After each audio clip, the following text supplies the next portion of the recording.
Welcome to Tokyo! Tokyo is by far the most frequented city in Japan, but no matter where you're traveling to, a 24-hour stopover can feel at the least overwhelming. My husband and I took the train from Osaka to stay in Shinjuku's Kabukicho neighborhood. This is really an up-and-coming neighborhood, and it used to be quite unsafe, but now there are so many bars and restaurants and clubs popping up. It's really a nice entertainment center.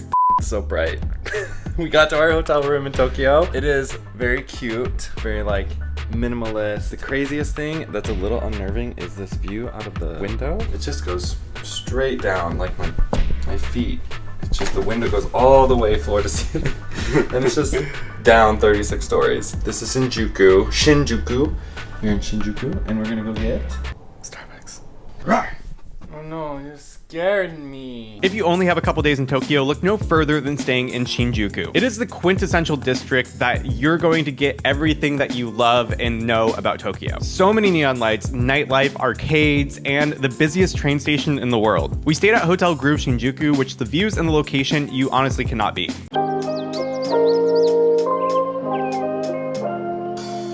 And if you're looking for something even a little more luxurious, we got a tour of the neighboring Belu Star. The interiors of this hotel, along with the views, it blew my mind. And that tub. Are you gonna buy me this bathtub? Are you gonna buy me this bathtub? Wait, Oh, I've been waiting to use this line. cute! Wish I could have it.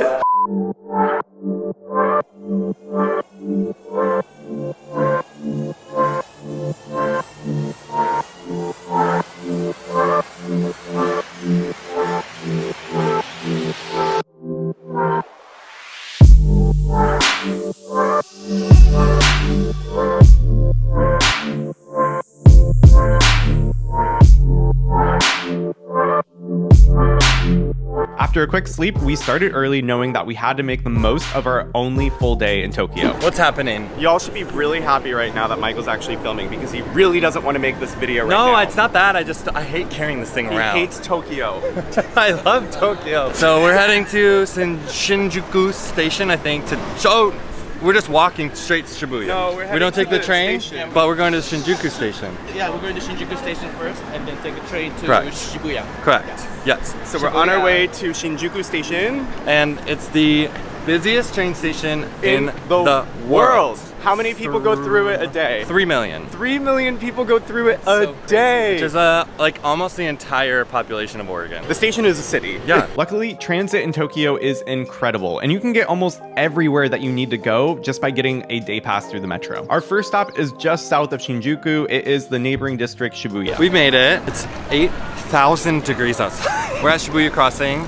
This is called the Shibuya Scramble. It doesn't look that big in person, but from above, it's just a lot of people crossing all at once. One thing that's kind of unique about Japan, I don't know if this happens anywhere else, but they have a crosswalk that goes like diagonal. So they have all the four corners and then they just have one right in the middle. And instead of just like one area of traffic stopping, they just stop all traffic for like 15 seconds so that everybody can just get wherever they need to go because there's just so many people trying to figure out where to go. Ready to do my walk on the crosswalk. Ready to go do your walk? Yeah. See that walk? Do you see the sweat drops? This is the world's largest and busiest crosswalk. With diagonals and verticals and horizontal crosswalks, there's so many people going from one side to another side. It just looks like a giant swarm. It's amazing. And there's all kinds of buildings around that you can get a great view. We went up to the Starbucks and looked down. We also went across the street to a mall, went to the third story, looked down on that as well. You have great photography opportunities all over this crossing.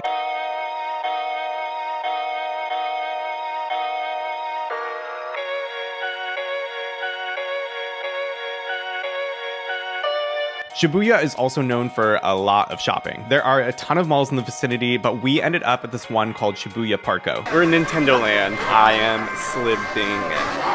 The Pokemon Center is right over there. So we're gonna check out the Nintendo store and then we're gonna go to the Pokemon Center and hopefully I don't spend all of my money, or maybe just a little bit. Just a little bit. It's a Mia, it's a Mario.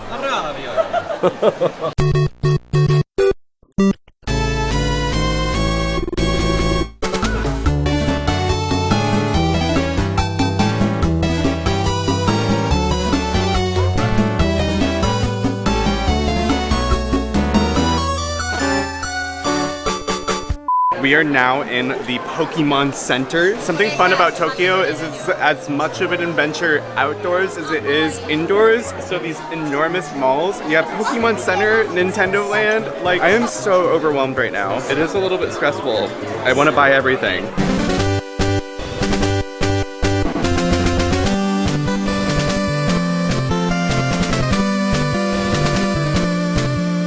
It had a great floor of restaurants, including this amazing vegan ramen restaurant. So this is under the department store area where Nintendo and Pokemon was. And it's like this super cute little like town. And Ravi is going to try vegan ramen for the first time ever. Ooh, oh my god, vegan tantan men.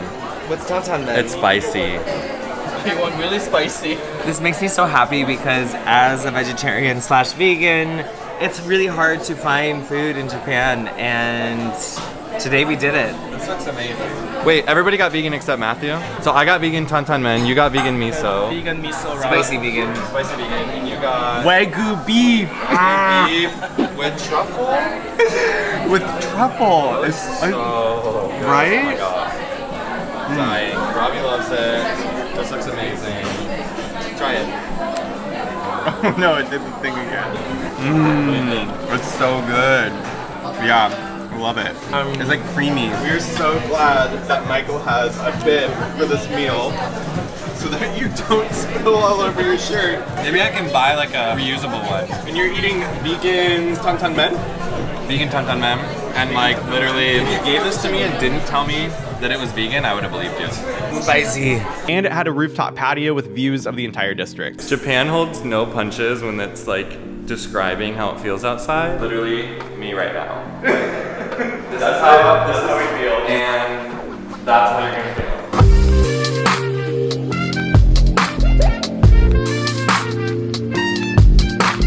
We're now in the Shibuya outdoor shopping district. I've actually never walked in this area before, even when we were here like 6 years ago. There's a lot of little alleyways and streets that kind of go up from here, and it gives me a little bit of like a European vibe. But this is like so pedestrian and beautiful, and there's a ton of shopping. So if you are looking to do some shopping, go to Shibuya. Though the weather was hot and we were a little tired from our bowls of ramen, we needed to go and check out Tokyo's historic center, Asakusa. Now arriving to Asakusa. Yes. Michael, what can you tell me about Asakusa? So this is a temple area, and it's just streets and streets of souvenir shops. It's kind of like old Tokyo, old historic center.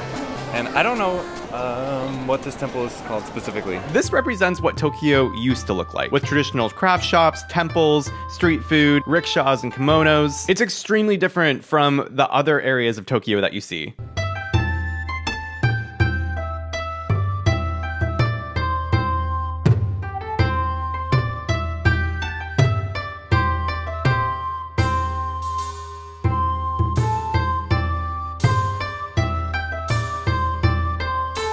And on a hot day like today, what better way to experience this neighborhood than with some matcha ice cream? Some ice cream.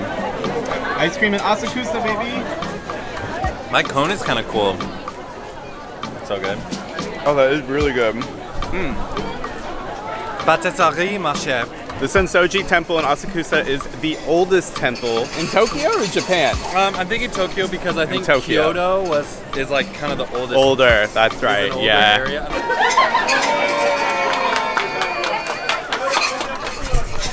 We got people getting their fortunes, there's incense burning. Beautiful. Sunscreen. As if we could not get enough matcha. A stop at Kaminari Isa is so necessary. Oh wow. So I got a matcha latte. I pointed at the wrong one. And I didn't plan on getting jellies? the little jellies at the bottom. Are those like boba? They're like boba, but I think it's like chopped up. It's not like circles, it's like little matcha jellies. Here you can experience some of the highest rated matcha sweets in the world.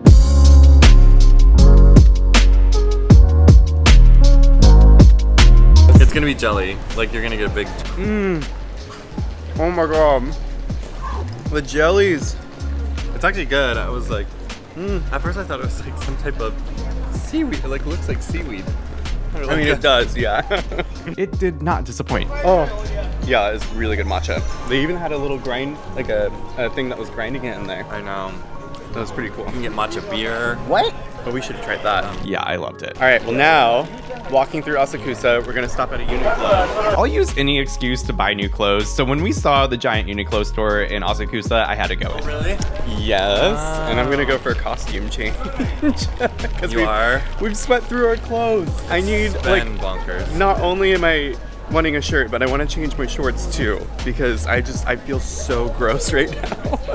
Uniqlo's from Japan, so a lot of the designs will make it into those stores before they make their way into the rest of the world. But shopping wasn't the highlight of the hour. It was actually seeing the surprise performance as soon as we walked into the food court.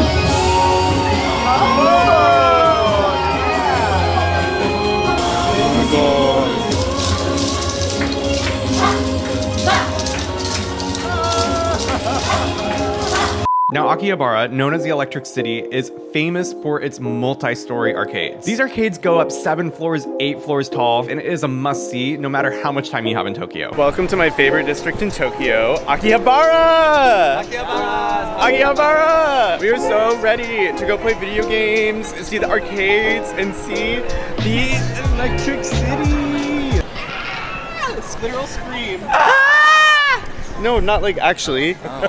You said literal scream. That okay. just means that just means like literal scream, like I'm screaming inside, literal scream. They didn't have this when we were here 6 years ago, but I guess every Sunday they shut down this street until like 6:30 or something, or 6, and let just people walk around. Like, it goes all the way down to those flashing lights. That's so cool. It is a district for electronics, lights, action, just so much fun stuff going on in a very small area.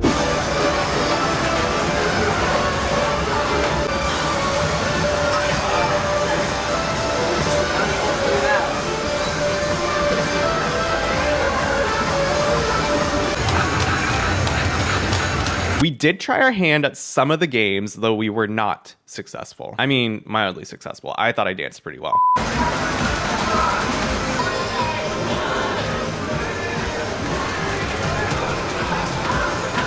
To be honest, thoroughly exploring Shibuya, Shinjuku, Asakusa, and Akihabara, we did not have a lot of time or energy to explore other regions. And really, those are the top 4 districts that I would recommend to anybody visiting Tokyo for the first time. Of course, if you have more time, I would highly recommend seeing Harajuku, which is known for its fashion and kawaii culture. Ginza is a huge business district that has a lot of great restaurants, but it's also home to the Tsukiji fish market, which I think is an incredible experience for anyone going to Japan. And Tokyo Station, adjacent to Ginza, and the Imperial Palace. There is a ramen street, a whole street dedicated to ramen restaurants underground in the station. That's pretty cool, and I would definitely go check that out if you have time. For lunch, maybe. After getting dinner and a small nap, we did go to Shinjuku's neighborhood Golden Gai. This is a compact area that contains a ton of bars.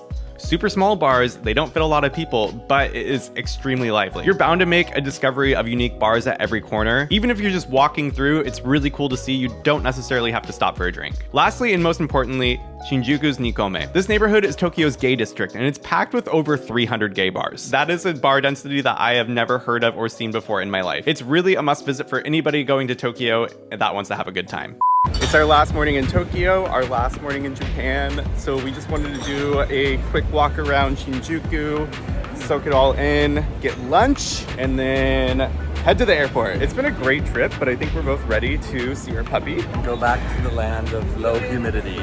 Low humidity. Get ready for fall, have some campfires in the backyard. In spice season. Bye, Tokyo.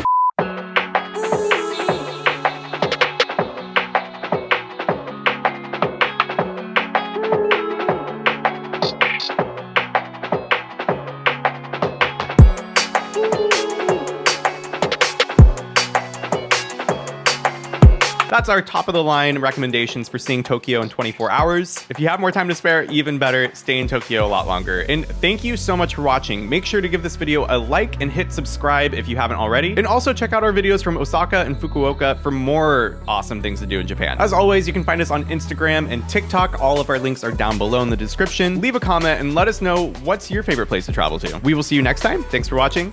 Bye.